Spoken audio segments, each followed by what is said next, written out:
Hello, you are speaking to Sipon Lovu from the Sophiatown Youth Crew and also part of the Sophiatown Arts Festival project. So today we are at the Soweto Book Cafe, which is one of our partners in the International Black History Month, and then commemorating that we are doing our first. It's the second edition of the whole month, and then we are Sophiatown. We are actually presenting today's program.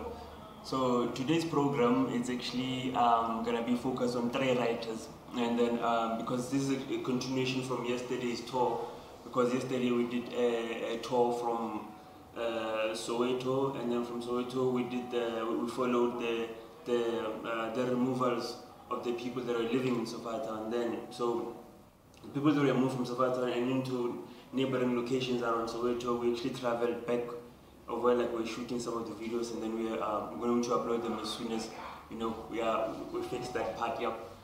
And then on today's program, welcome to the Sophiatown Writers Club, and then the three writers that I'm going to be focusing on is going to be Mr. Ken Temba, Sipho Mahala, and also Mr. Blok Mugisai. Thanks.